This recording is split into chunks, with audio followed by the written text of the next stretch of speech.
अध्याय 1 ठोस अवस्था, है ना। अब ठोस क्या होता है?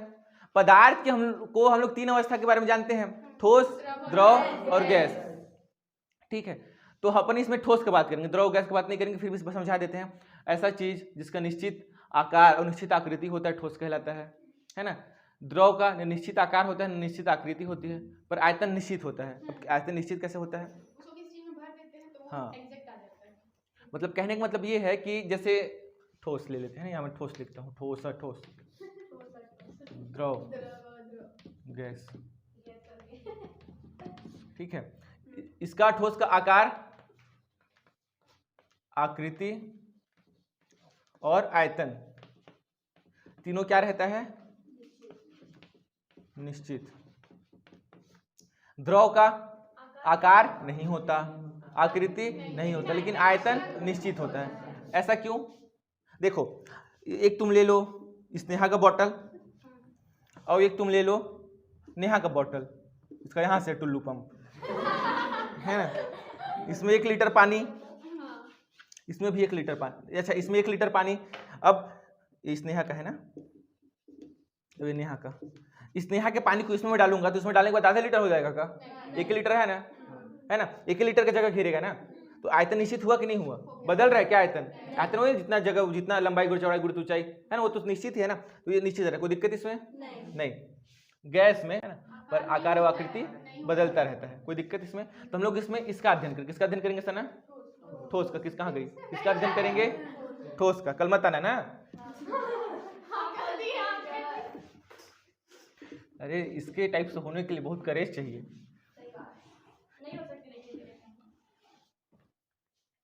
किसी का सही में बर्थडे तो नहीं है ना? मेरा है। चलो देखो बेटा आगे, ठोस अवस्था।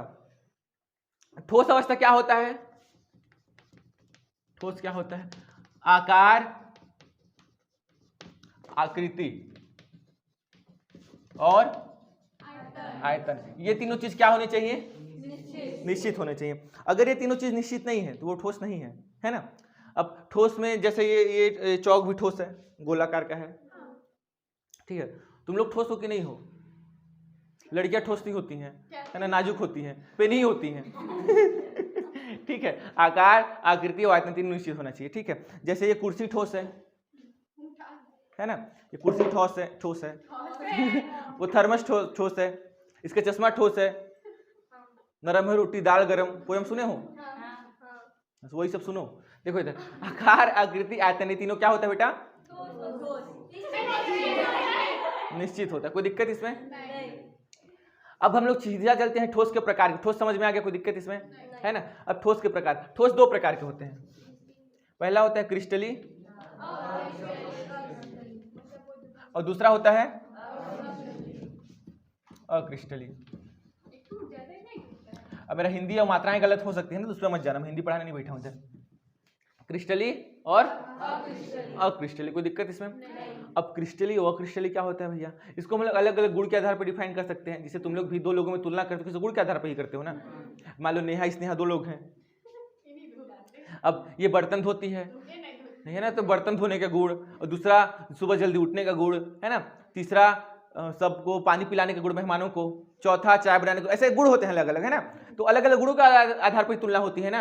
अब ऐसा थोड़ी बोल जाएगा सीधा कि ये अच्छी है ये गंदी है। अब कैसे है फिर गिनाएंगे, ये तो उसके क्वालिटीज होते हैं, प्रॉपर्टीज होते हैं, गुण होते हैं, है ना। गुण को प्रॉपर्टी बोलते हैं, कोई दिक्कत इसमें नहीं। तो इसमें कौन अच्छा है? तुम बता दो स्नेहा। मैं अच्छी हुई तो बोल सकती थी, ये भी तो बोल सकती थी ना, दोनों अच्छे हैं। इसको भी तो कुछ नहीं बोलते हैं स्कूल में, बोलते हैं ना, नागिन नहीं।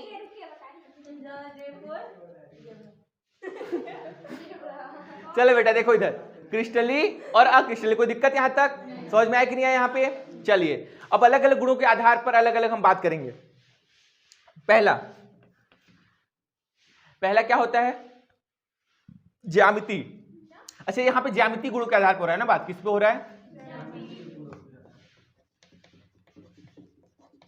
मतलब रूप, रंग, बनावट, सुंदरता, काटने पे क्या होता है, पीटने पे क्या होता है, ये सब पे बात होती है। मैं एक साइड में गुण को लिख लेता हूँ, ठीक है, उसके बाद तुलना करेंगे। चलो देखो, हम लोग क्रिस्टलीय ठोस और अक्रिस्टलीय ठोस का निम्न गुणों के आधार पर तुलना करेंगे। किन गुणों के आधार पर? ये गुण इधर लिखा है, उनके आधार पर अपन तुलना करेंगे। क्रिस्टलीय ठोस को आप लोग नेहा मान सकते हो, और अक्रिस्टलीय ठोस को स्नेहा। तो नेहा स्नेहा से कैसे अच्छी नहीं है?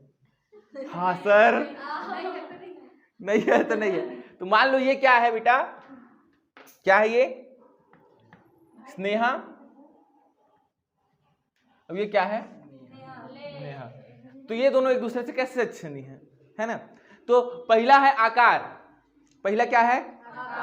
आकार। जो क्रिस्टलीय ठोस होते हैं ना, उनके आकार निश्चित होते हैं। क्या होते हैं? निश्चित होते हैं। और अक्रिस्टलीय ठोस के आकार अनिश्चित होते हैं। अब ये कैसे हो गया? देखो, अक्रिस्टलीय ठोस में तुम लोग ले सकते हो रबर वगैरह को। तो रबर का तो तुम लोग जानते हो, उसको आकार को तुम लोग कैसे कर, जैसे रबर है मोड़ दो, है ना? तो जैसे लड़कियां मुंह ओढ़ती हैं इसे करती हैं, वैसी हो जाएगा रबर का मुंह, है ना? करती तो हो ना? हाँ, चलो देखो, तो उस टाइप से हो जाएगा। तो इन लोग का जो आकार होता है बेटा, क्रिस्टलीय ठोस का आकार क्या होता है? निश्चित होता है। और इसका आकार क्या होता है? अनिश्चित होता है। कोई दिक्कत? मस्त लिखा ना मैं, मस्त जोक मारा रे बाबा। इधर देखो, गलनांक। जो क्रिस्टलीय ठोस का गलनांक मतलब जानते हो? मेल्टिंग पॉइंट, है ना? गलता है, ठीक है। अब गलनांक किसी ठोस को द्रवावस्था में लाने का जो वो प्रवृत्ति होती है उसको गलनांक बोलते हैं, ठीक है। जो किस ताप पर आता है उसको उसका गलनांक बोलते हैं। तो गलनांक इसका क्या होता है? निश्चित होता है। निश्चित क्या मतलब हुआ? जैसे मान लो बर्फ है, 0 डिग्री सेल्सियस पर वो बर्फ बन जाता है, ठीक है। तो जो क्रिस्टलीय ठोस होते हैं उनका फिक्स होता है। जैसे कोई भी ठोस ले सकते, हीरा ले सकते हो, ये सब का गलनांक तुम लोग बुक में भी पढ़े होंगे, किसका गलनांक कितना होता है, क्वथनांक कितना होता है, गलनांक कितना, वो सारे क्रिस्टलीय ठोस में आते हैं। और अक्रिस्टलीय ठोस का कोई भी गलनांक या क्वथनांक निश्चित नहीं होता है। गलनांक क्वथनांक समझ रहे हो? मैंने आप लोग पहले बताया है ना, मेल्टिंग पॉइंट, बॉइलिंग पॉइंट, ये सब। तो ये जो अक्रिस्टलीय ठोस होते हैं ये एक परास में गलते हैं। परास का मतलब क्या हुआ कि इतने ताप से इतने ताप के बीच में। जैसे मान लो कोई भी अपन एक क्रिस्टलीय ठोस ले लेते हैं। क्रिस्टलीय ठोस में मान लो जैसे ये नेहा है ना? तो अच्छा, स्नेहा है, स्नेहा है ना, स्नेहा है। अब स्नेहा को हमको पता है, मान लो 5-7 क्रिस्टलीय ठोस ले लेते हैं, ठीक है। पहला क्रिस्टलीय ठोस, ये हीरा क्रिस्टलीय ठोस होता है, ठीक है, हीरा। और इसमें रबर ले सकते हैं। तो अपन बात किस पे कर रहे हैं? गलनांक पे। किससे बात कर रहे हैं? गलनांक पे बात कर रहे हैं, ठीक है। ये हो गया है, गलनांक पे बात कर रहे हैं। तो जैसे हीरा क्या क्रिस्टलीय ठोस है बेटा, ठीक है। तो अब ध्यान समझना है ना, हीरा का गलनांक निश्चित होता है कुछ ना कुछ, रबर का गलनांक निश्चित नहीं होता है।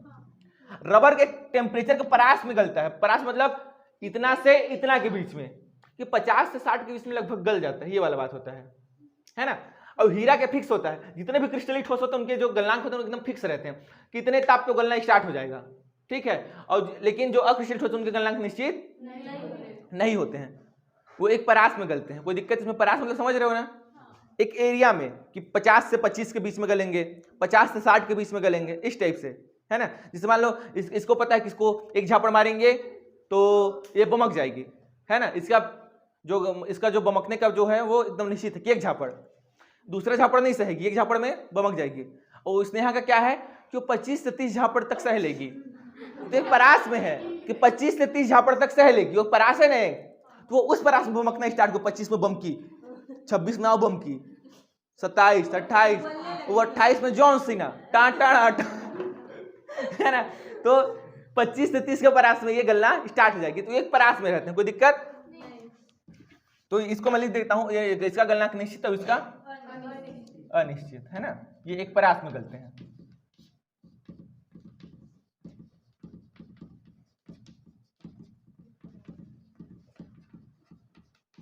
पान पराग मत समझ लेना ना, अजय देवगन वाला।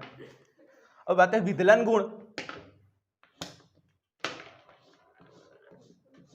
अब विदलन गुण क्या होता है भाई?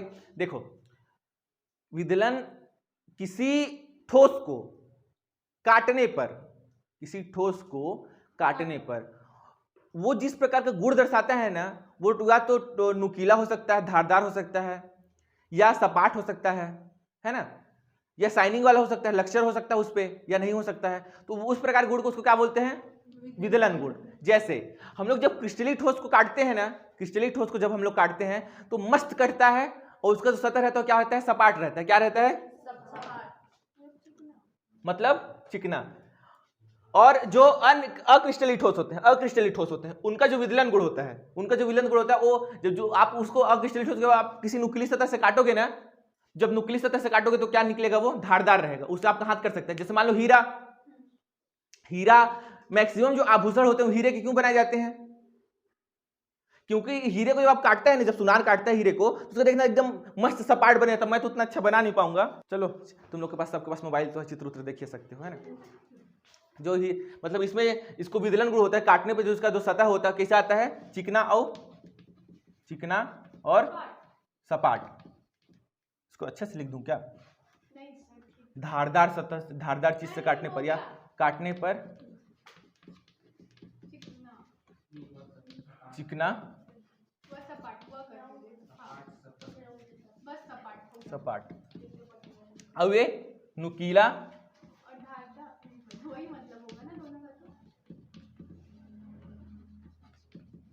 और हाँ, काटने के बाद जो उसका गुण दर्शा रहा है ना। तो जैसे एक गुण का नाम है विदलन गुण, क्योंकि इस प्रकार से दर्शा रहे। जैसे मैं इसको 5 झापड़ मारा, इसको 25 झापड़ मारा, तो लोग जो रिएक्शन है, इन लोग का जो बमकना है वो भी एक गुण है। तो विदलन भी एक गुण है। काटने पर कैसे दिखते हैं? बात समझ में आ रहा है कि नहीं आ रहा है? तो जो क्रिस्टलीय ठोस काटने पर कैसे दिखते हैं? चिकना और सपाट होते हैं। जैसे हीरा को आप काटना एकदम मस्त प्लेन प्लेन रहते, नहीं? आजकल तो 5 रुपये में भी हीरा आता है ना।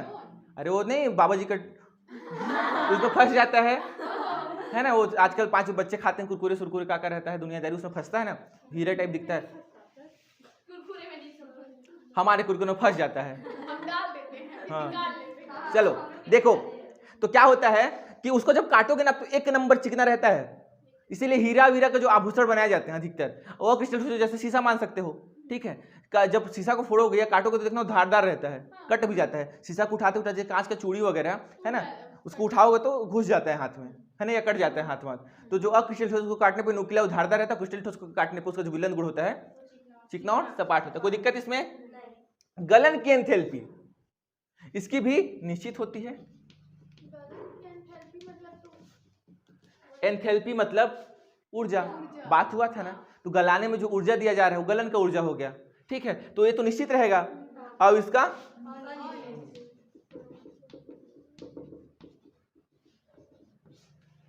दैशिकता, किसको इसको याद है? What is दैशिकता?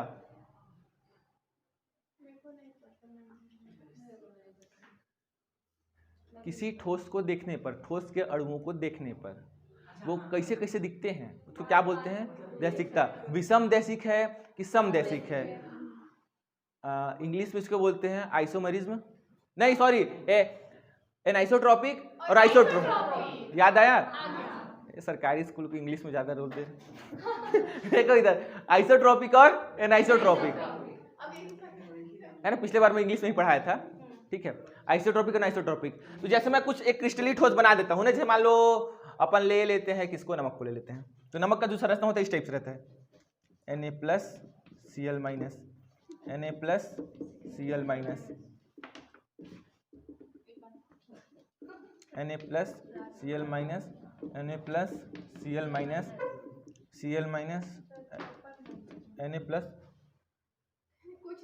नहीं दिख रहेगा?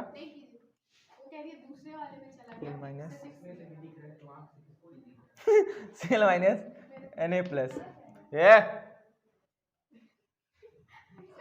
Na+, ये Na+Cl-, फिर Na+, एक ठोआऊ Cl-, एक ठोआऊ Cl-, एक ठोआऊ Na+Cl-, Na+। कोई दिक्कत किसमें? नहीं, इनका अरेंजमेंट होता है इसी प्रकार से।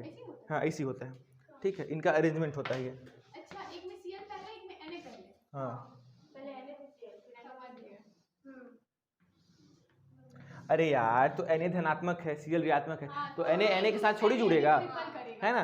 अब मेरे पिताजी के नौकर तो है नहीं कि बोलूँगा चल भाई Na के साथ जा, तो ऐसा थोड़ी होगा बेटा, है ना। वो तो माइनस वाले के पास ही जाएगा। इसका प्रॉपर्टी होता है, कैसे होता है अपन कक्षा 11 में पढ़ चुके हैं, इस पर ज्यादा बात नहीं करेंगे अपन।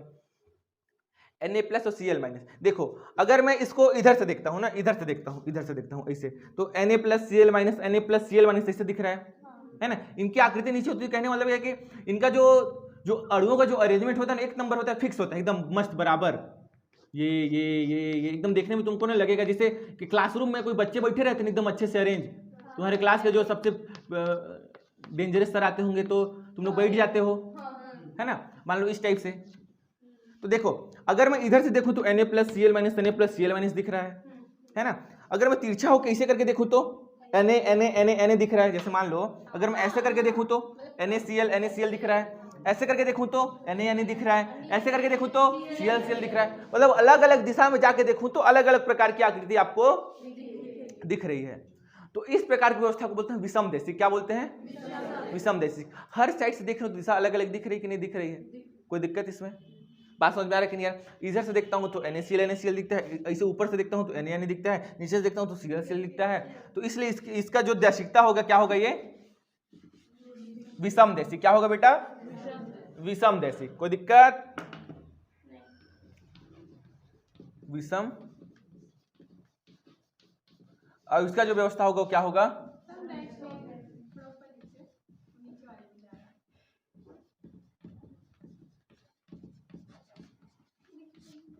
समदैशिक, है ना।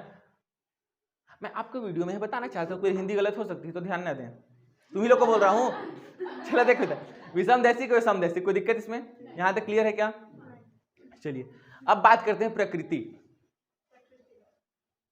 प्रकृति क्या होता है? नेचर। हाँ, कि वास्तविक है कि आभासी है ना। वास्तविक है कि आभासी है। अब एक्चुअल, अब जो क्रिस्टलीय ठोस होता है एक्चुअल में ठोस होता है। हीरा तो ठोसे होता है ना। अब ऐसे थोड़ी कि वो कटप्पा बाहुबली या भल्लाल देव हीरा को थोड़ी तोड़ देंगे इसे, है ना। वो खाली भैंस को मार सकते हैं, गाय रहती है। हाँ हाँ, तो रियम बकम जले जले, है ना, इसी करके कुछ था। चलो देखो, तो लेकिन क्रिस्टलीय ठोस को वो बाहुबली भी नहीं तोड़ सकता, है ना। वो क्या होता है उसकी जो वो, क्योंकि वो वास्तविक ठोस होता है, एक्चुअल में ठोस होता है। क्या होता है ये? वास्तविक ठोस। अब आभासी ठोस में आप रबर ले लो, है ना। अक्रिस्टलीय ठोस में रबर ले लो। रबर को तुम तोड़ सकते नहीं, वो ठोस तो भी रहता है ना, कि नहीं रहता है? लेकिन वो ठोस लगता है, रहता नहीं है। बात समझ में आ रहा है? तुम ऐसे करके तोड़ दो रबर को, बन जाओ वाली त्रियम्बकम जले जले। अब मेरे को नहीं आता कहना, मैं सिंगर थोड़ी हूं यार। वास्तविक ठोस नहीं तो ऐसे नहीं है। और जैसे भी रहे तुम इधर तो नहीं, वास्तविक आभासी में। वास्तविक ठोस, अब ये क्या रहेगा अपना? आभासी ठोस। यहां तक समझ में आया कि नहीं है? कोई दिक्कत? अब अवयवी कणों की परासी, अवयवी कणों की व्यवस्था में क्रम। अब ये अवयवी कण का मतलब क्या हो? जैसे NaCl में अवयव कण क्या है? NaCl। इंग्रेडिएंट, तुम खाना बना रहे हो, इंग्रेडिएंट क्या क्या होते हैं? नमक, हल्दी, नमक हल्दी, सब्जी, तेल, है ना। अब सना पेट्रोल डालती होगी तो बात अलग है। मतलब जो भी आप डालते हो उसके अवयवी कण कहलाते हैं। जिस अरे मेरे को, अरे जलन। चलो बेटा देखो इधर, जो जिससे वो ठोस मिलकर बने हैं, जिन कणों से उनको क्या बोलते हैं? अवयवी कण बोलते हैं। क्या बोलते हैं? अवयवी कण बोलते हैं। कोई दिक्कत इसमें? तो जो अवयवी कण होता है ना, किसका? क्रिस्टलीय ठोस का जो अवयवी कण होता है, उनको जो व्यवस्था बोला जाता है, वो व्यवस्था कैसा रहता है? दीर्घ परासी व्यवस्था। क्या रहता है ये? बताता हूं इसका मतलब। दीर्घ परासी व्यवस्था। मस्त गंदा लिखा हूं नहीं? हाँ बोल, गधा हाँ बोलता है। सुनो, दीर्घ परासी व्यवस्था। दीर्घ परासी व्यवस्था का मतलब क्या हुआ कि उनमें जो बच्चे लोग बैठे हैं क्लासरूम में, मान लो, है ना, 2 क्लासरूम है। एक है अच्छे से अरेंज वाले बच्चे, मान लो एक तुम लोग का क्लासरूम है, ये वाला, है ना, क्रिस्टली वाले में, ठीक है। और एक मान लो तुम लोग 9वीं वाले कक्षा पहुंच जाओ, वो क्रिस्टली, नए नए बच्चे क्या रहते हैं, है ना, एकदम सिस्टमेटिक बैठे रहे। तो आप अपने सरकारी स्कूल की 9वीं कक्षा को देख लो, 12वीं कक्षा देखो, 12वीं कक्षा आपका क्रिस्टली रहेगा और 9वीं कक्षा क्या रहेगा बेटा, क्रिस्टली रहेगा। तो 9वीं कक्षा में जो बच्चे बैठे रहेंगे एकदम लंबे दूर तक,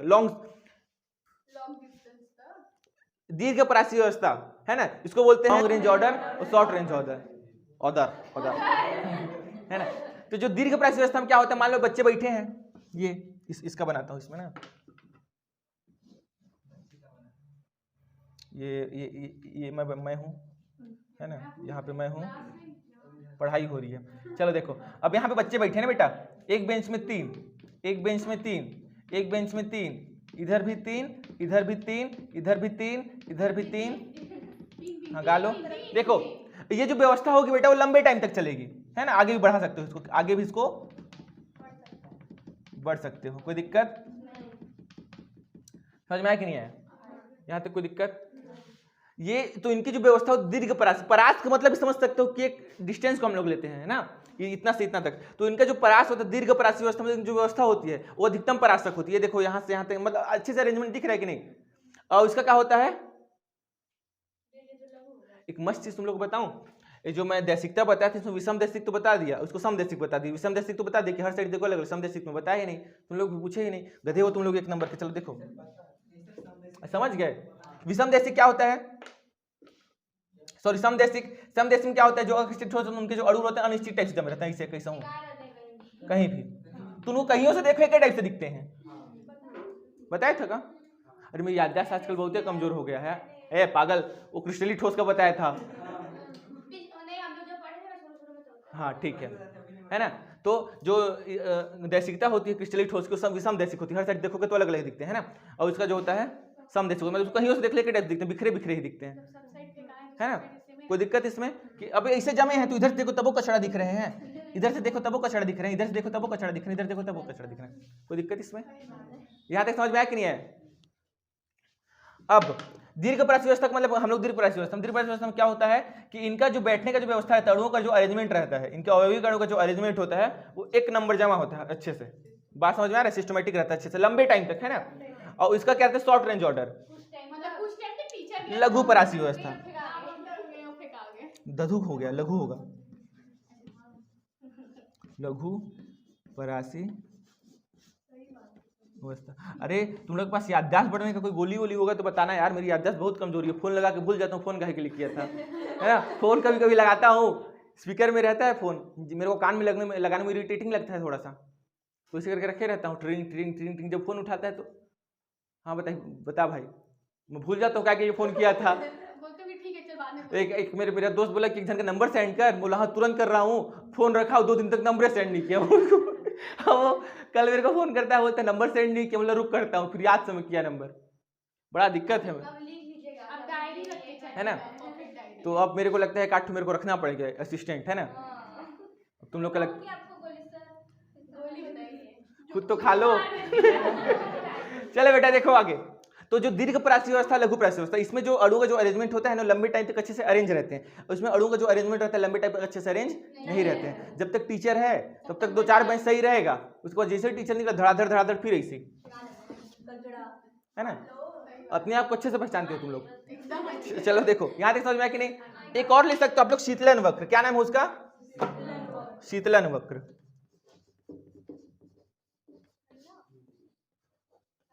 कि जो शीतल होते हैं, है ना, मतलब शीतल मतलब जो जमते हैं, फ्रीजिंग पॉइंट वगैरह, फ्रीजिंग पॉइंट पर उसके नीचे जाओगे वो सब पॉइंट को बोलते हैं शीतलन वक्र, शीतलन वक्र। तो शीतलन वक्र का मैं बात करूंगा, यहाँ तक समझ में आ गया क्या।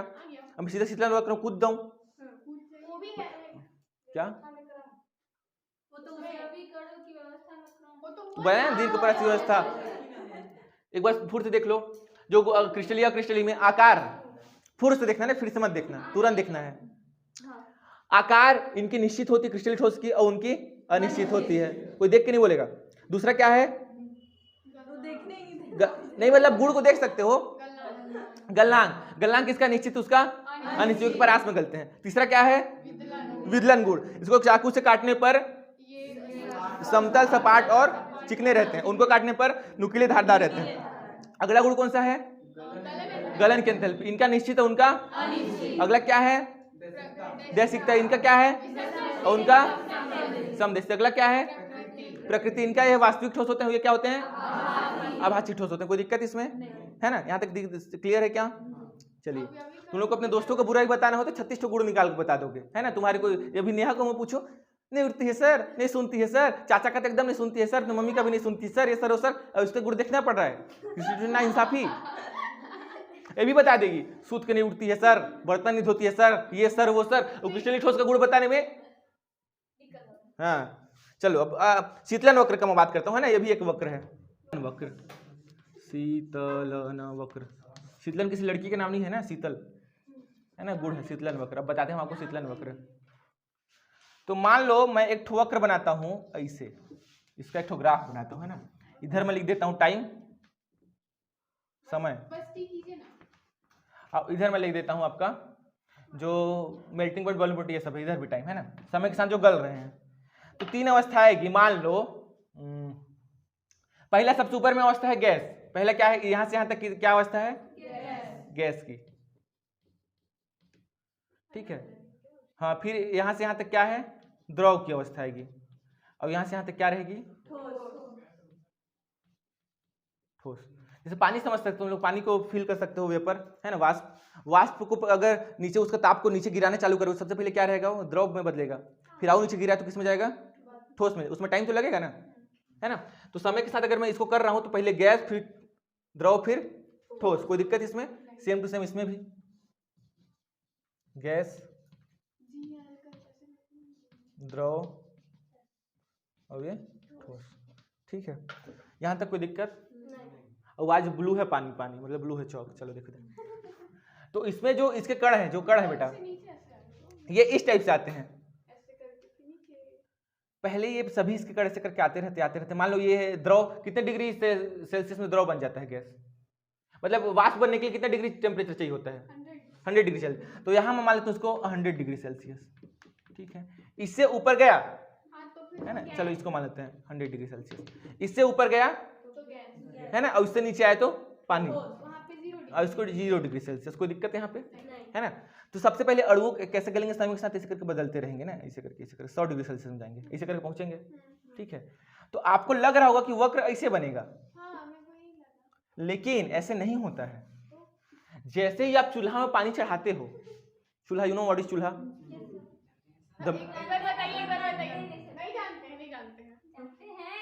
यू नो व्हाट इज चूल्हा?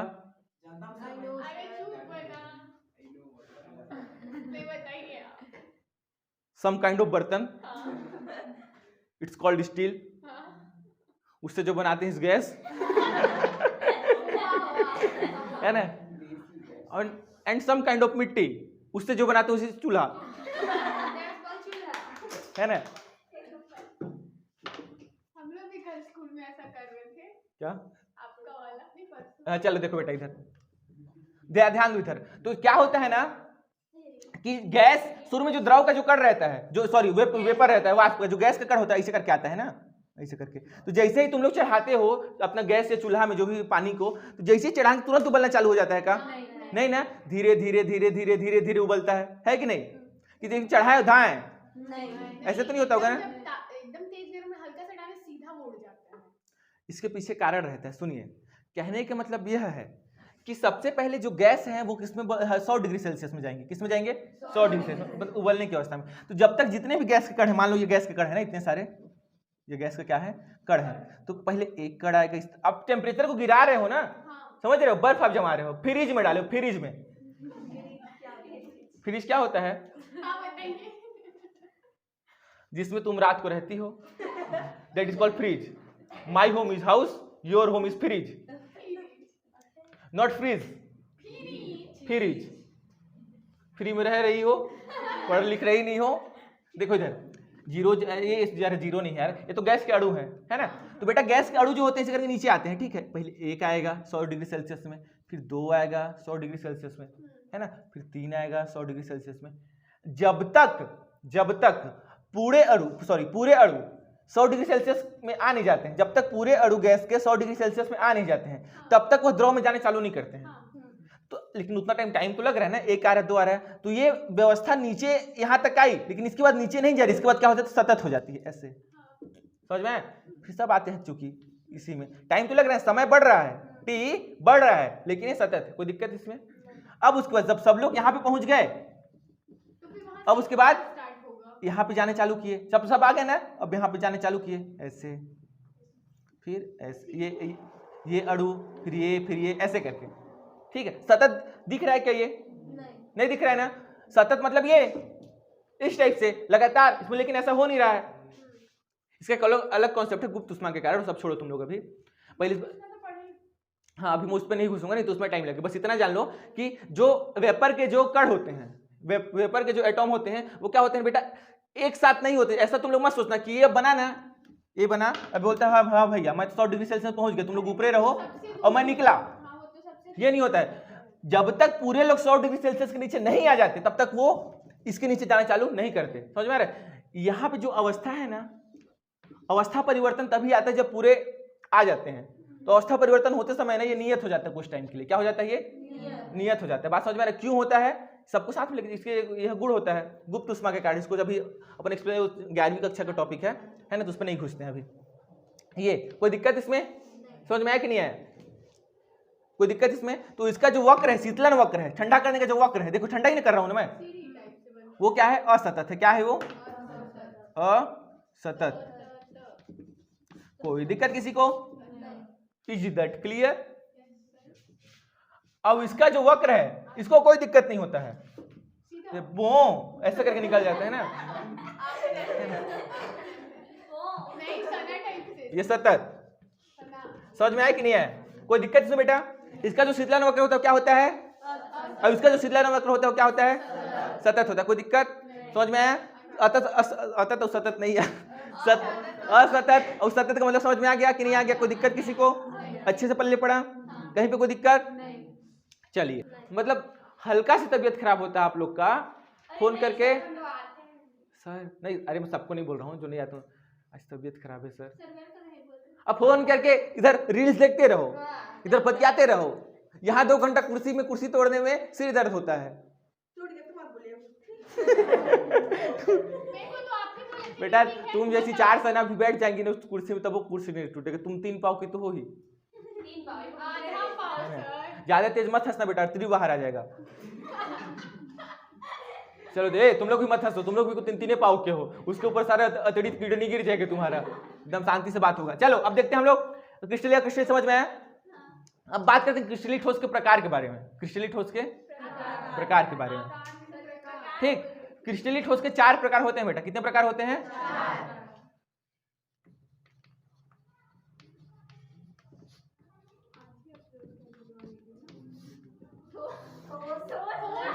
ओ टोट हो गया।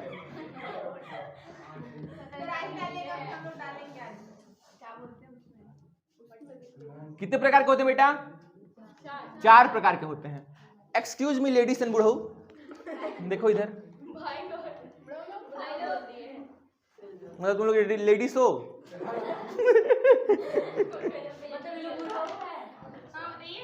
नहीं वो नहीं, एक भाई जाते रहता है पार्क में, तो अपनी बहन को बोलता है जा रहा हूँ पार्क घूमने, तो उसकी बहन बोलती है वहाँ जानवर अलाउ नहीं है, तो उसका भाई बोलते इसलिए तेरे को नहीं लेके जा रहा हूँ, मैं जा रहा हूँ।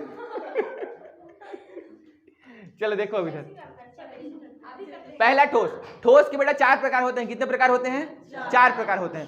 तो अब 4 प्रकार कौन कौन से होता है? सबसे पहले होता है आणविक ठोस, है ना? किसमें लिखूं, किस चौक में लिखूं? इसमें लिख दूं मैं, ऐसे ही आणविक लिखते हैं ना, आणविक ठोस। दूसरा क्या होता है?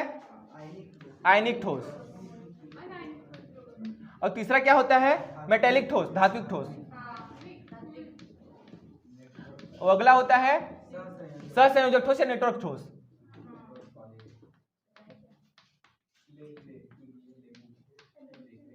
ठोस या खुसर फुसर नहीं रहा, ऐसे बोलते हैं ना स्कूल में, पढ़ाते रहते हैं। तो सहसंयोजक ठोस या नेटवर्क ठोस। यहां तक समझ में आया कि नहीं है? 4 ठोस के प्रकार कौन कौन से हैं? आणविक, आयनिक, धात्विक, सहसंयोजक या नेटवर्क। कोई दिक्कत? मॉलिक्यूलर सॉलिड, आयनिक solid, metallic solid, network solid, या इसको क्या बोलते हैं? सहसंयोजक बंध को क्या बोलते हैं?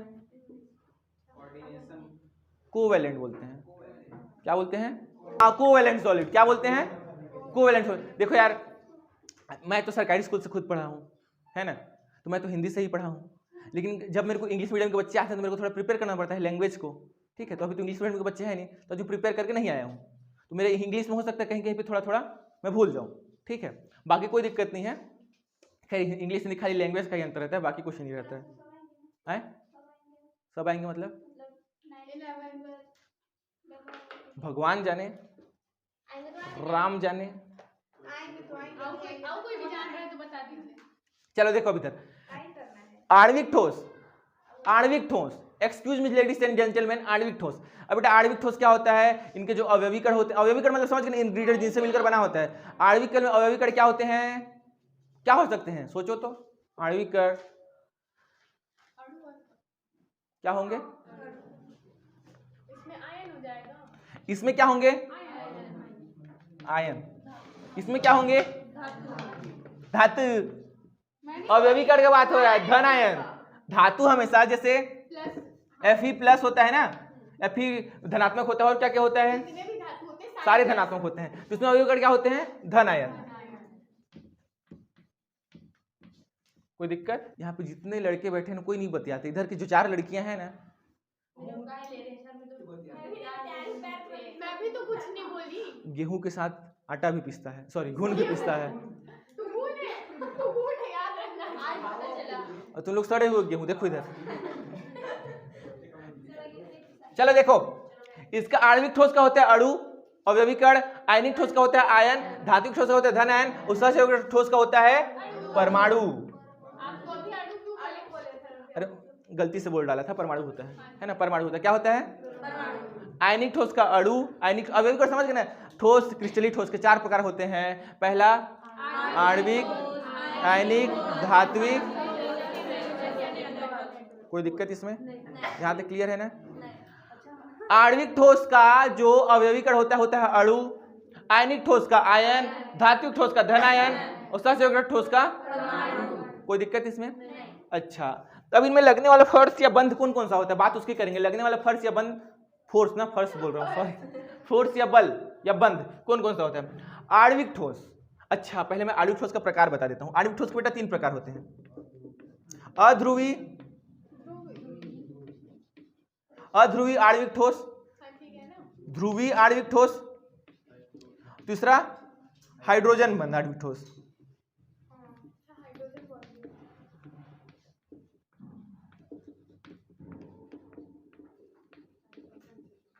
अरे यार आणविक कैसे लिख रहा हूँ, समझ जाओ ना, हाइड्रोजन बंध, ठीक, आणविक ठोस। कोई दिक्कत यहाँ तक?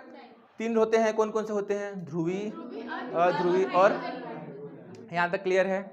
अब बताओ ठोसों के 4 प्रकार कौन कौन से हैं? ठोसों के 4 प्रकार कौन कौन से हैं? आणविक, ठीक है। अब आयनिक ठोस का, सॉरी, आणविक ठोस के 3 प्रकार कौन कौन से हैं? ठीक, यहाँ तक कोई दिक्कत? क्लियर है? चलिए आगे चलते हैं। अब इन लोग, अब हम बात करते हैं बल कौन कौन से लगते हैं, बंद कौन कौन इसमें। अच्छा देख लो ना, इसका अणु है तो इन लोग का भी अणु अणु ही होगा ना, समझ में आ रहा है ना? क्या होगा? अणु नहीं, अणु अणु। चलो देखो, अध्रुवीय, अध्रुवीय में जो लगने वाला जो बल होता है, जो फोर्स होता है, वो होता है लंदन बल। क्या होता है? परिक्षेपण भी बोल देते हैं कभी कभी, परिक्षेपण या लंदन बल। अब बताता हूँ मैं लंदन बल क्या होता है। लंदन बल क्या होता है? लंदन बल। हाँ सर, मस्त बल है सर, ये बल हम लोग को भी अनुभव करना है सर। इन्हीं लोग के बीच में क्यों है सर? फ्री में लगता है सर, कैसी लगता है सर? लंदन जाने के लिए जो बल लगाना पड़ता है सर, वही तो नहीं है लंदन बल। चलो बेटा इधर देखो, लंदन बल, कोई दिक्कत? अब ध्रुवीय, पहले मैं लंदन बल बता देता हूँ, ठीक है। लंदन बल क्या होता है ना, लंदन बल जब भी क्या होता है, इसमें जब अणु अणु रहते हैं, तो हमको पता है कि किसी अणु के अंदर इलेक्ट्रॉन चारों ओर धाए धाए धाए धाए घूमते रहते हैं। तो कभी कभी स्थिति ऐसी आती है, मान लो ये है ना, ये अपना 2 ठो इलेक्ट्रॉन है ना, जो सॉरी 2 ठो क्या है, इसके अणु के परमाणु है, ठीक है। अब इलेक्ट्रॉन इसके अंदर ऐसे ऐसे ऐसे ऐसे घूम रहे हैं, देखो इस टाइप से ऐसे ऐसे ऐसे ऐसे, फ्रेम में कट तो नहीं रहा है, ऐसे करके घूम रहे हैं, ठीक है। अब इसको मैं थोड़ा जूम करके बना देता हूँ यहाँ पे। ऐसे करके घूमते रहते हैं। कभी कभी क्या होता है, पार्शियली क्या होता है कि इलेक्ट्रॉन एक ही साइड इकट्ठा हो जाते हैं। क्या होता है, इलेक्ट्रॉन एक ही साइड इकट्ठा हो जाते हैं, इलेक्ट्रॉन इलेक्ट्रॉन इलेक्ट्रॉन। तो जिस साइड इकट्ठा होते हैं उस साइड क्या आ जाता है, टेम्परेरी रूप से ऋणात्मक आ जाता है। क्या आ जाता है टेम्परेरी रूप से? अब ऐसा क्यों हुआ? क्योंकि जो इलेक्ट्रॉन लेता है ऋणात्मक, तो इसके कारण जो उसका अपोजिट साइड उसके टेम्परेरी रूप से क्या आ जाता है, धनात्मक है। अब एक अणु के अंदर कई सारे परमाणु होते हैं, है ना, तो अब दूसरे अणु में भी यही चलता है, इधर भी इलेक्ट्रॉन इकट्ठे हो जाते, इधर इलेक्ट्रॉन इकट्ठे हो जाते हैं, तो इधर क्या टेम्परेरी रूप से ऋणात्मक और इधर धनात्मक, है ना। तो ये दोनों के बीच में क्या आता है, एक अट्रैक्शन होता है। क्या होता है, एक आकर्षण होता है, एक आकर्षण होता है। इसी आकर्षण को क्या बोलते हैं, इसी आकर्षण फोर्स क्या बोलते हैं, लंदन फोर्स, है ना, लंदन फोर्स। लंदन नहीं ना, लंदन। बात समझ में आ रहा है कि नहीं आ रहा है? नहीं समझ में आ रहा है, किसको नहीं आया? देखो बेटा, क्या है ना सत्या, कि अणु के अंदर जो इलेक्ट्रॉन होते हैं बो बी बांस डी डीलक्स लेके घूमते रहते हैं। अब एक इलेक्ट्रॉन तो रहता नहीं, कई सारे इलेक्ट्रॉन रहते हैं। कभी कभी घूमते घूमते ना उन लोग को चाय पानी पीने का मन करता है, तो एक जगह इकट्ठा हो जाते हैं, है ना, एक जगह इकट्ठा हो जाते हैं, एक ठेला में बहुत सारे चाय पानी पी देते हैं। पैसा सबके पास रहता नहीं है, तो कर्जे में आ जाते हैं सबके सब दोस्त। समझ में आया कि नहीं है? तो कर्जे में आ जाते हैं तो एक साइड क्या आता है, ऋणात्मक आता है। जब एक साइड ऋणात्मक आता है उससे प्रेरित होकर दूसरे साइड क्या हो जाता है, धनात्मक हो जाता है। कोई दिक्कत? या मान लो दूसरे साइड जो इलेक्ट्रॉन, दूसरे साइड कोई व्यक्ति खड़ा है, दूसरे साइड यदि कोई व्यक्ति खड़ा है, उसका तो पैसा खर्चा नहीं हुआ है, जो पिए हैं चाय वाय उन लोग का तो पैसा खर्चा हुआ है, तो ये ऋणी हो गया, लेकिन ये तो धनी हो गया ना इन लोग की अपेक्षा, है ना। एक साइड धन एक साइड ऋण, दूसरे अणु में भी चलते रहता है। अब दूसरे इलेक्ट्रॉन दूसरे अणु में भी चलते रहता है, तो धन और ऋण आपस में मिलकर ऋण वाला क्या बोलते हैं, धन वाले के पास जाते हैं, बोलते हैं भाई थोड़ा पैसा रुक गया। कुल मिला के बात यह रही कि जब अणु के अंदर जो परमाणु होते हैं इलेक्ट्रॉन घूमते रहते हैं, इलेक्ट्रॉन घूमने के कारण क्या होता है, कभी कभी पार्शियल रूप से मतलब टेम्परेरी रूप से इलेक्ट्रॉन एक साइड क्या होते हैं बेटा, इकट्ठे हो जाते हैं। इकट्ठे होने के कारण उस साइड ऋण आवेश आ जाता है और दूसरे साइड क्या आ जाता है, धन आवेश आता है टेम्परेरी रूप से। ठीक है, तो इस प्रकार से परमाणुओं में व्यवस्था चलती रहती है, तो एक दूसरे को क्या करते हैं, आकर्षित करते हैं, धन और ऋण। कोई दिक्कत इसमें? यहाँ तक कोई दिक्कत? अच्छा, अब ध्रुवी में क्या होता है, ध्रुव में कौन सा आकर्षण बल लगता है, कौन सा क्रिया होता है, तो इसको मैं लिखूंगा द्विध्रुव अन्योन क्रिया। उसमें जो बल लगता है मैंने बताया था कक्षा 11वीं में, एक बार पलट के देख लेना, otherwise I will slept you. द्विध्रुव, देखो जरा, देखो द्विध्रुव अन्योन क्रिया, नहीं द्विध्रुव आकर्षण बल, है ना, उसके क्रिया के कारण जो बल लगता है द्विध्रुव। कोई दिक्कत इसमें? अट्रैक्शन लिख सकते हो, आकर्षण, इंग्लिश में डाइपोल डाइपोल अट्रैक्शन, है ना। कोई दिक्कत इसमें? द्विध्रुव मतलब आप समझ रहे हो ना? अध्रुवी का मतलब समझते हो? अध्रुवी जिसमें कोई ध्रुव नहीं होता, जिसमें कोई धन या ऋण नहीं होता है। अध्रुवी का उदाहरण हम लोग I2 ले सकते हैं, I2 H2। समझ में आ रहा है? ध्रुव मतलब होता है बेटा प्लस माइनस, धन ध्रुव ऋण ध्रुव। तो जिसमें कोई ध्रुव नहीं होता, जिसमें कोई मतलब कोई ऋणात्मक धनात्मक नहीं होती, जैसे हाइड्रोजन, आयोडीन, है ना, इसमें कोई ध्रुव है क्या? तोड़ोगे तो एक धन एक ध्रुव ऋण, ऐसे नहीं होता है, दोनों साथ में जुड़ते हैं। लेकिन HCl को जोड़ोगे तो H प्लस Cl माइनस। समझ में आ रहा है ना? सब ध्रुवी में आ जाते हैं। तो देखो अध्रुवी का उदाहरण क्या है, अध्रुवी का उदाहरण क्या है, H2 I2। कोई दिक्कत यहां तक समझ में आया कि नहीं है? अब ध्रुवी, ध्रुवी में भी होता है द्विध्रुव अन्योन क्रिया, है ना। अब ध्रुवी का मतलब होता है जिसमें तोड़ने पर प्लस माइनस में टूटे या प्लस माइनस हो, तो ऐसा किसको ले सकते हैं हम लोग, NaCl, है ना। कोई दिक्कत? इनमें ध्रुवीय परमाणु है, ये ध्रुवीय अणु है, क्योंकि परमाणु में आवेश आ जाता है प्लस माइनस। कोई दिक्कत इसमें? यहां तक क्लियर हुआ कि नहीं हुआ? करिश्मा समझ में आ रहा है कि नहीं? चलिए अब आते हैं हाइड्रोजन बंध। हाइड्रोजन बंध भी मैंने आप लोग को पढ़ाया था, ठीक है। हाइड्रोजन बंध भी एक प्रकार का फोर्स होता है जिसमें एक जो अवयव हो हाइड्रोजन होना चाहिए और दूसरा जो अवयव हो वो अत्यधिक विद्युत ऋणता होना चाहिए उस अवयव का। जैसे मान लो आप लोग ले सकते हो H2O ले लो, है ना, तो इसको कैसे कर देंगे हम लोग, ये O बीच में रह जाता है, H फिर O बीच में H ऐसे करके, है ना। तो प्रबल हाइड्रोजन बंध से जुड़े रहते हैं। समझ में आ रहा कि नहीं आ रहा? तो हाइड्रोजन बंध बनाने के लिए जो एक अणु होना चाहिए वो क्या होना चाहिए बेटा, एक अणु क्या होना चाहिए, हाइड्रोजन, सॉरी एक परमाणु क्या होना चाहिए, हाइड्रोजन, और दूसरा परमाणु क्या होना चाहिए, कोई भी अत्यधिक विद्युत ऋणता वाला, है ना। उस ऋण विद्युत ऋणता मतलब क्या है, ऋणता बोल रहा हूं, धन विद्युती। चलो देखो इधर, यहां तक दिक्कत है कि नहीं है? नहीं है ना। तो इसको मैं लिख देता हूं, इसका उदाहरण क्या, इसमें कौन सा बंध होता है, हाइड्रोजन, हाइड्रोजन बंध, है ना। इसका उदाहरण आप लोग ले सकते हो H2O। कोई दिक्कत इसमें? यहाँ तक समझ में आया कि नहीं है अच्छे से? फिर से बताओ, क्रिस्टलीय ठोस के कितने प्रकार होते हैं? कौन कौन से? आणविक ठोस के कितने प्रकार होते हैं? अध्रुवी अध्रुवी आणविक ठोस में कौन सा बल होता है? लंदन बल। ध्रुवी में? और हाइड्रोजन में? है ना। कोई दिक्कत इसमें? यहां तक समझ में आ गया? अब हम लोग चलते हैं आयनिक ठोस में। आयनिक ठोस, आयन, है ना। आयन का क्या मतलब हुआ भैया? क्या समझ रहे हो आयन से? जो प्लस माइनस में हो। तो इनमें जो लगने वाला जो बल होता है ना, अच्छा इनका अवयवीकरण आयन होता है, इनमें जो लगने वाला जो बल होता है वो होता है स्थिर वैद्युत या कूलाम। दो आवेशों के बीच लगने वाला आकर्षण या प्रतिकर्षण बल उन आवेशों के गुणनफल के, उन आवेशों के परिमाण के गुणनफल के समानुपाती है, दूरी के व्युत्क्रम। कोई दिक्कत होता है ना। तो इसी को बोलते हैं स्थिर विद्युत या कूलाम करना। तो इसमें ये वाला बल काम करता है आयन में। समझ में आया कि नहीं आया? कौन सा काम करता है? स्थिर विद्युत या कूलाम वाला बल। कोई दिक्कत इसमें? दोनों एक ही चीज है, दोनों में से एक नहीं। कूलाम का नियम, स्थिर विद्युत का नियम एक ही ना नियम है। गधों, अभी फिजिक्स में कुछ दिन पहले ही पढ़ाया हूं तुम लोग को। हाँ बेटा, तो मैं तो गधों को ना बोला।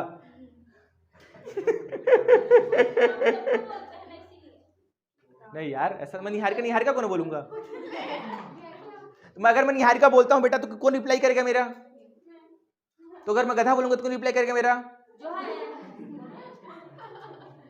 देखो की ना। चलो देखो अब इधर, इसमें कौन सा बल लगता है? स्थिर विद्युत या कूलाम का नियम। कोई दिक्कत?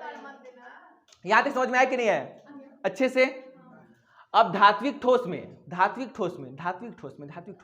आयन क्या होता है? धन आयन। ठीक है। अच्छा, अब दूसरा चीज, इनमें कौन सा बल काम करता है? दिमाग लगाओ, कौन सा बंध होता है इनमें? धात्विक बंध।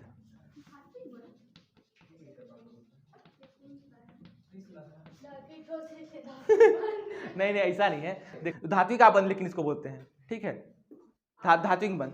समझ में आया कि नहीं आया? और सहसंयोजक में सहसंयोजक।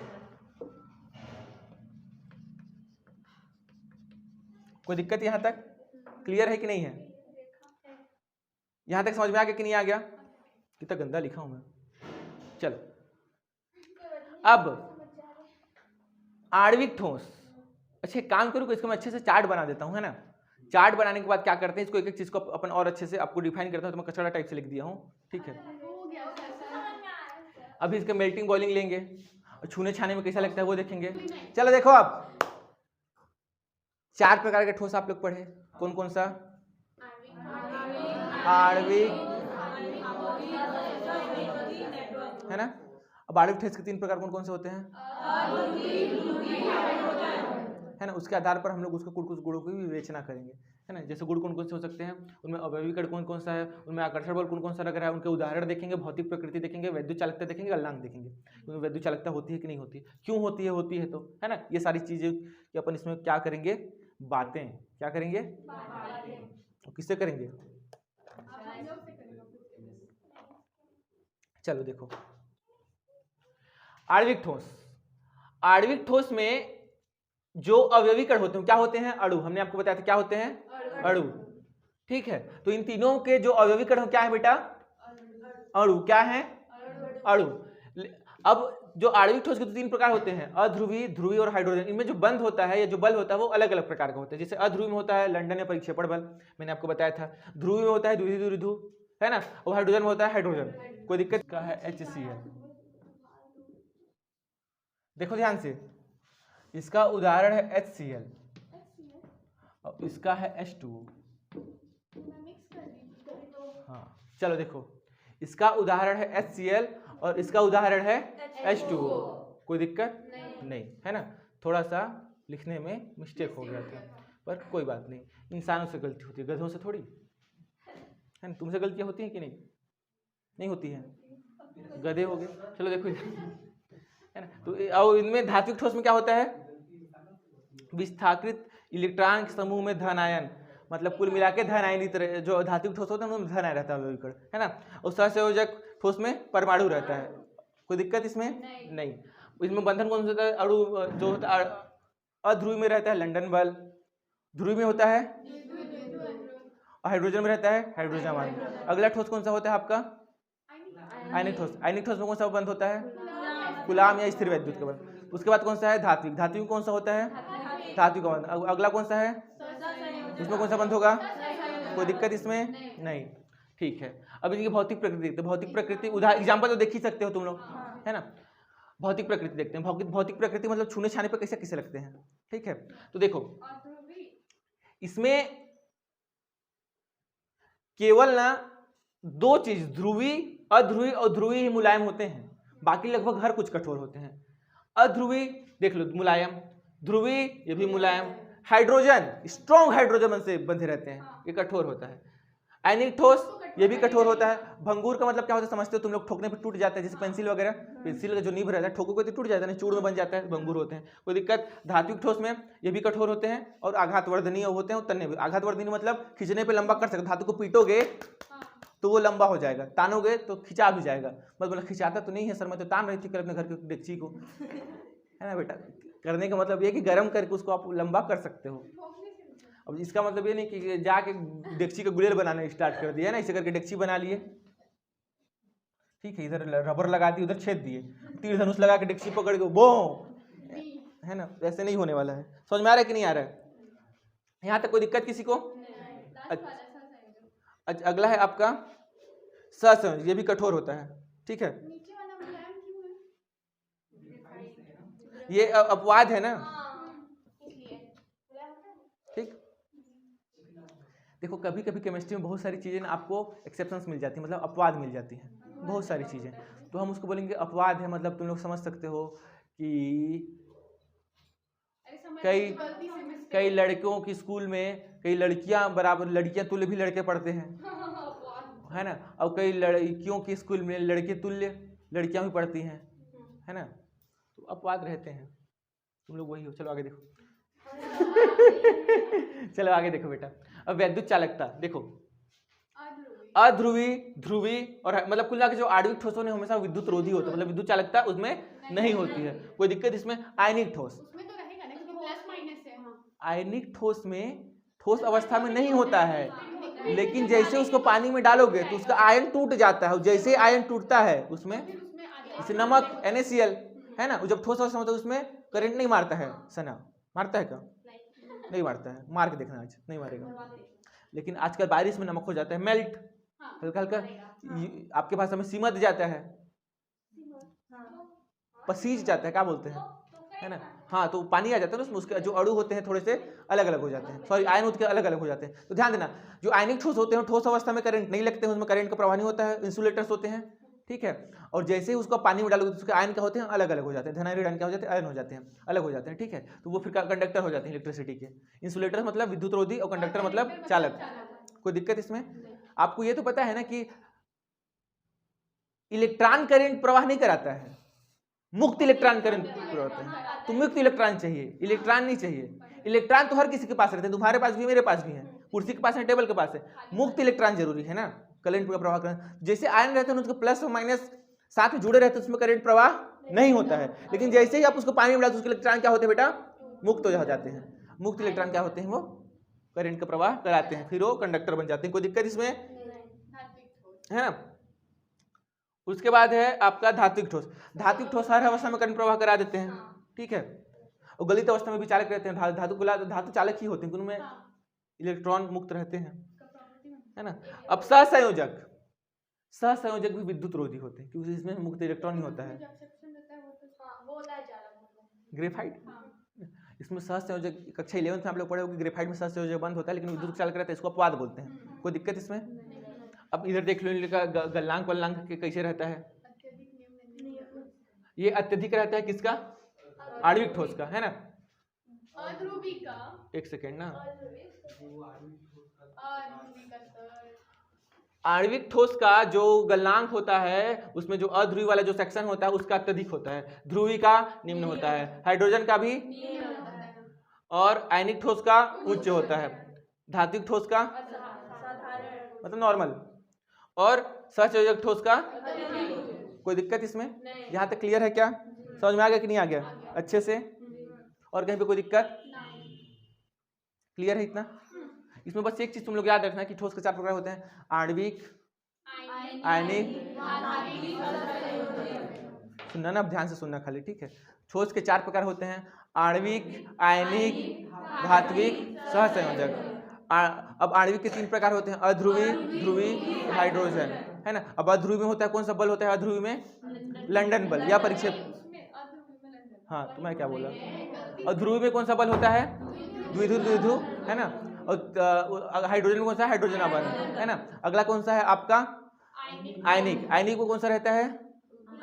कूलाम का या स्थिर वैद्युत का। अगला कौन सा है? धातु। धातु में कौन सा है? धात्विक आबंध। अगला कौन सा है? सहसंयोजक में कौन सा है? सहसंयोजक आबंध। कोई दिक्कत इसमें? यहाँ तक क्लियर है क्या?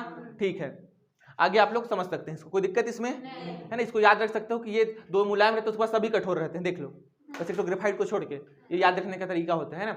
अब विद्युत रोधी, ये सब के सब विद्युत रोधी रहते हैं, केवल 2 चीज कंडक्टर होते हैं, यानी केवल एक चीज होता है, एक मेटालिक होता है मतलब धात्विक ठोस जो कंडक्टर होता है, दूसरा होता है आयनिक। आयनिक लेकिन ठोस अवस्था में कंडक्टर नहीं होता है, गलित अवस्था में कंडक्टर होता है ना। कोई दिक्कत नहीं, बाकी सब विद्युत रोधी होते हैं, कोई दिक्कत? यहाँ तक क्लियर है? यहाँ पे सब उच्च दाब में वो चीज होते हैं, बस 2 को छोड़ के। कौन कौन सा? ध्रुवी और हाइड्रोजन को। कोई दिक्कत इसमें? अच्छे से ये दिमाग में बैठ गया, मौखिक याद हो गया? कोई दिक्कत? समझ में आया कि नहीं आया? कंडक्टर बनने के लिए, विद्युत के चालक बनने के लिए क्या जरूरी है? मुक्त इलेक्ट्रॉन, ठीक है? जो केवल किसके पास होता है? कौन से ठोस के पास होता है? धात्विक ठोस के पास। धात्विक ठोस के पास है पगली, धात्विक ठोस के पास। कोई दिक्कत नहीं? क्लियर है इतना? और गलित अवस्था में आयनिक ठोस के पास भी हो जाते हैं। समझ में आ गया कि नहीं आ गया? कोई भी दिक्कत यहाँ तक? अच्छे समझ में आया करिश्मा? तबीयत ठीक है आपका? आज भी आपके लिए नाश्ता है, खाओगी? भर के एकदम छाती तक एकदम। चले बेटा, यहाँ तक समझ में आया कि नहीं आया? आगे चले? चलो आज के लिए इतना ही।